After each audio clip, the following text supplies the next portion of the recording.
My fiancée insisted I sell my ancestral home because it's old and her friends would judge. I said, I'll think about it. Then I put the house in a trust under my sister's name and put the engagement on hold. When she found out the house was no longer on the table for our future, she lost her mind. I, 34 male, am supposed to be in the final stages of wedding planning. Instead, I'm sitting in my great-grandfather's study, drinking a whiskey, and wondering if I'm about to make the biggest mistake of my life, or if I just avoided it. My fiancée, Tessa, 30, and I have been together for 3 years, engaged for 6 months. She's a lot. In a good way, I thought. She's an event planner, so her entire life is about aesthetics, image, and what things look like. I'm a data analyst. I care about what things are. I thought we balanced each other. I was wrong. The source of our first real fight is the house I'm currently sitting in. I inherited it from my grandfather. It was built by my great-grandfather, a man who started a small, successful milling company. It's old.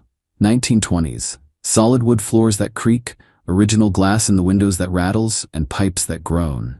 It's also paid off. It's my only real asset, and it's my family's anchor. I love it. I've been slowly restoring it. The library, my current location, has these incredible built-in mahogany shelves. On one sits the founder's ledger, a massive, leather-bound book where my great-grandfather detailed the house's construction, from the cost of the first-growth lumber to the wages he paid the carpenters. It's irreplaceable. Tessa has never been a fan of the house. She calls it drafty. Last night, we were discussing the wedding budget when she just dropped it. Liam, honey, we need to have a serious talk about our living situation. What about it? I figured we'd have the carpets deep cleaned before you fully move in. No, sweetie. I mean, we can't live here. Not long term. I just stared at her. This is my home, Tess. It's paid for. It's our security. It's a teardown, Liam. The lot is amazing, but the house itself, it's just old.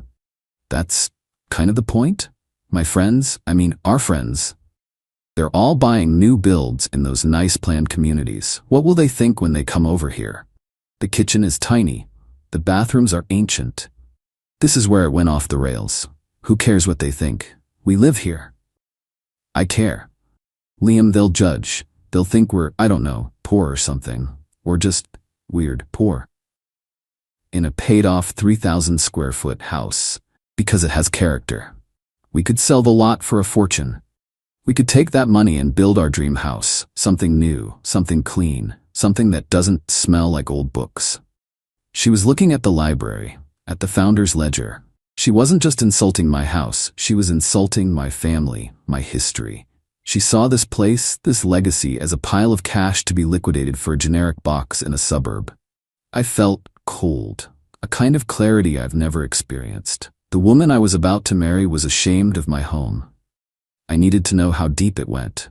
You'd really make me sell my great-grandfather's house because your friends would judge? Sensing she was losing. No, not just that. For us, for our future. So we can have a fresh start, not in someone else's dusty old life. I looked at her, the woman I loved, and I lied. I'll think about it. She brightened immediately. Oh, good. I knew you'd see it my way. I already have a list of realtors we can talk to. She kissed me and went to bed, scrolling Zillow for new construction. I stayed in the library, and I thought about it for a long, long time. Then I made 2 phone calls. The first was to my sister, Chloe, 36. She's a lawyer, an extremely sharp, protective one. Hey, Chloe. Hypothetical. If I wanted to protect the house permanently, what are my options? From what? A natural disaster? From a potential future spouse who wants to sell it for a new build. She what? Liam, you call me right now. We talked for an hour. She explained what an irrevocable trust was. The second call was this morning. I called the jeweler. We'd put a 50% deposit on her ring, with the balance due on pickup next month. I used funds from my own savings, not a joint account. We don't have any. Hi, this is Liam. I need to put my order on hold indefinitely. Oh, is there a problem with the ring, sir? No, just a problem. Don't let it go. Just hold it. This morning, Chloe and I met. I signed the documents, the house, the lot, everything is now the property of a trust. Chloe is the trustee. The beneficiaries are any future children I may have, and if none, her son. I am, for all legal purposes, a tenant in my own home. It cannot be sold, it cannot be used as collateral, it is protected. Tessa is currently at a wedding weekend with her bridesmaids. She has no idea. She's been texting me links to $1.2 million new builds all day. I don't know what I'm gonna do. I mean, I know what I did. I just don't know how this ends. I feel sick and relieved. Is that possible? Update 1. It's been a week. Tessa got back from her trip and the entitlement just ramped up. She came home to her own apartment, thank God, and immediately went into full-on general contractor mode. She'd had floor plans drawn up. Floor plans for a new house on my lot. She called me, bubbling. Tessa, honey, I had the best idea. We can live with my mom for the 6 months it takes to build. It'll be a little tight, but so worth it. I found a builder who can start demolition next month. Demolition. Yes, we have to act fast. I already have a realtor coming on Friday to appraise the lot value. I felt that same cold, sharp clarity from last week. She wasn't just suggesting anymore. She was executing. Tessa, we need to talk. Can you come over tonight? She showed up around 8 p.m. And she brought back up. Her mother, Barbara, 50, walked in with her, carrying a bottle of champagne. Barbara, Liam, we're here to celebrate. Tessa told me you're finally making a smart move. This old pile of sticks is an anchor, sweetie. You liquidate, you get that money working for you. It's what any smart man would do. Hello, Barbara. Actually, that's what I wanted to talk about. Please sit down. They sat on my creaky sofa. Tessa was practically vibrating. Is it the realtor? Did he give you a pre-appraisal? What did he say? 800K, 900 at me? I canceled the realtor, Tessa. Her smile froze. What? Why? Liam, we have to move fast. And Barbara, I appreciate the financial advice, but this pile of sticks is my home, and it's not for sale. Now, Liam, don't be sentimental. A man has to provide, and Tessa deserves a home she isn't ashamed of. Ashamed. There was that word again. I'm glad you brought that up, Tessa. I can't sell the house. What do you mean you can't? It's your house, just call a realtor. Actually, it's not. Not anymore. I have never in my life experienced such a profound, immediate silence. It was like a vacuum. You what? I thought about what you said, about how it's an asset, and how it needed to be protected for the family. So I protected it. It's in an irrevocable trust now. My sister Chloe is the trustee. Tessa just stared. Her face went pale. You gave away the house? You gave Tessa's future to your sister? I didn't give it to her. I put it in a trust to protect it from people who think it's just a pile of sticks to be liquidated. Tessa found her voice. It was shaky. You did this behind my back? You lied to me. I said I'd think about it, and I did. I thought about how my future wife called my family's legacy embarrassing, and I acted. Undo it. What? Call Chloe. Tell her to undo it now. That's the funny thing about an irrevocable trust, Tessa. It can't be undone. Barbara stood up. This changes everything. The down payment. Tessa's future. You financially neutered yourself before your own wedding, you stupid boy. Mom, stop. Liam, honey, look at me. She tried to turn on the tears. This is a mistake. You were scared, I get it, but you have to fix this. Or what about us? I'm glad you asked about us, Tessa, because I'm not sure what us is anymore. Us was supposed to be a partnership, not this asset stripping. Asset stripping. I'm trying to build us a life. In a house that doesn't smell like old books. She flinched. She knew I remembered. Since our future is suddenly a major point of negotiation, I thought it was best to pause the wedding planning indefinitely. Pause. What? I called the jeweler. The engagement is on hold. We are on hold until I can figure out if I'm engaged to you or to a real estate speculator. Tessa just broke. It wasn't sad crying, it was rage. She grabbed one of my grandfather's antique and empty decanters and hurled it at the fireplace. It shattered. You bastard. You're ruining my life. You're trapping me. You will regret this, Liam. We will fix this. They stormed out. The front door slammed so hard a piece of plaster fell from the ceiling. I'm left standing in my creaky living room. I really did think she was the one. I feel hollow. But then I look at the broken glass, and I don't feel hollow. I feel like I just dodged a bullet. A really, really expensive new build bullet. Update 2. It's been 2 weeks since the shattering. Okay, I had the lock on the back door fixed. It was always sticky. I bought a new decanter. I've been waiting for the other shoe to drop. It didn't just drop, it was a full-on boot to the head. The entitlement? I don't have words. First, the dirty tricks started. Trick 1, the office ambush. I got a call at my desk on Monday. It was the lobby security. Mr. My last name? There are 2 women here to see you.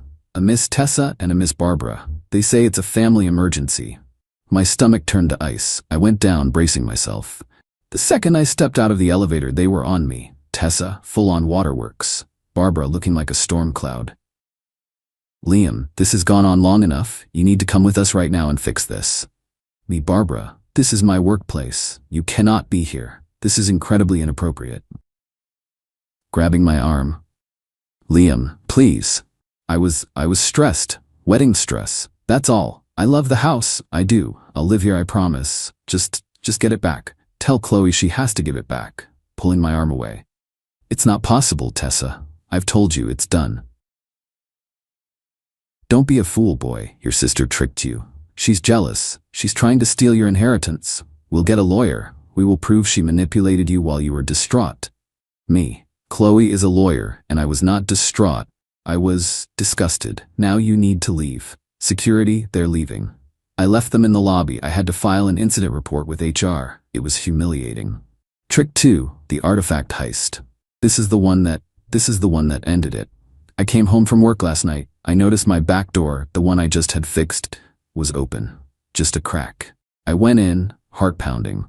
I called 911 just standing in the foyer. I walked through the house while on the phone with the operator. Nothing seemed gone. The TV was there, my laptop, until I got to the library. It was tossed. Books pulled from shelves, cushions thrown, and on the floor, in the middle of the room, was the founder's ledger. It had been pulled out, thrown down, the spine cracked. They hadn't taken it, they just desecrated it. The cops came, they took a report. I told them about the dispute. I didn't name names, but I didn't have to. Attempted breaking and entering, vandalism. It was so clear. They were looking for leverage. Barbara, with her "we'll get a lawyer" threats, she must have thought the ledger was some kind of deed, or that it was worth a fortune and they could hold it hostage. They were so stupid. It has no monetary value. Its value is history. I wasn't sad anymore. I was just cold.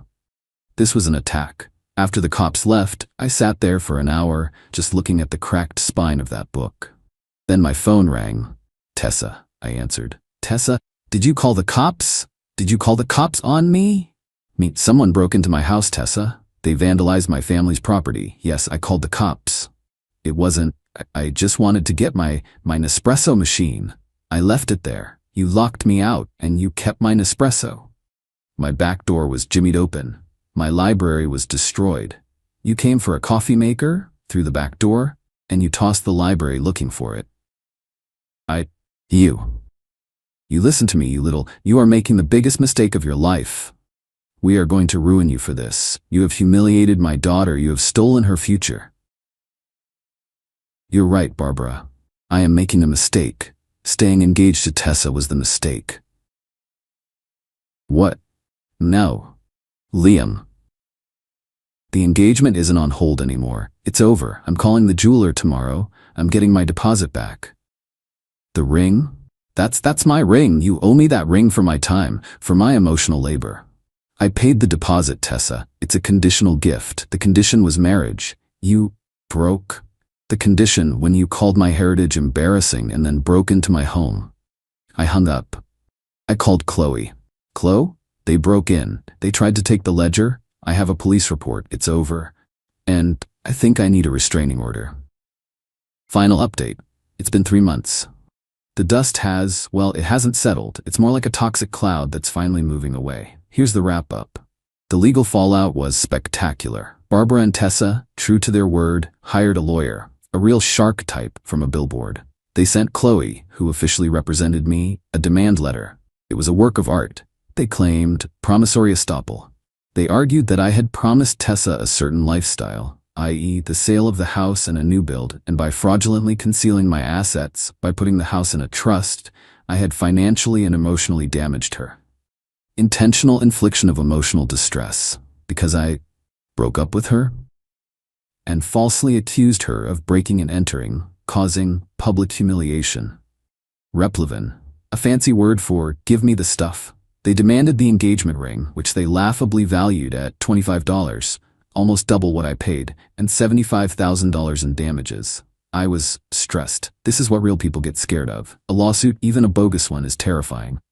Chloe was gleeful. She called it the easiest response of her career. She didn't just reply, she obliterated them. Her response letter, which she CC'd to the Bar Association for the other lawyers' frivolous claims, was beautiful. On point 1, the house, my client's ancestral home, inherited prior to any relationship with yours, is his sole and separate property. His decision to place said property into a trust to protect his family's legacy is his right. Your client's distress at not being able to liquidate her fiancé's heritage for a new build is not a recognized legal cause of action. It is, to use a legal term, tacky as hell. She really wrote that part. On point 2, the distress, the engagement was terminated after your client, by her own admission on a recorded phone call, which I'd taken post-B&E, attempted to gain unlawful entry to my client's home. The police report, case filed for breaking and entering and vandalism, is not an accusation. It is a statement of fact. The only humiliation present is your client's. On point 3, the ring. The ring was a conditional gift. The condition, marriage, was not met. My client has possession of the ring, as is his legal right.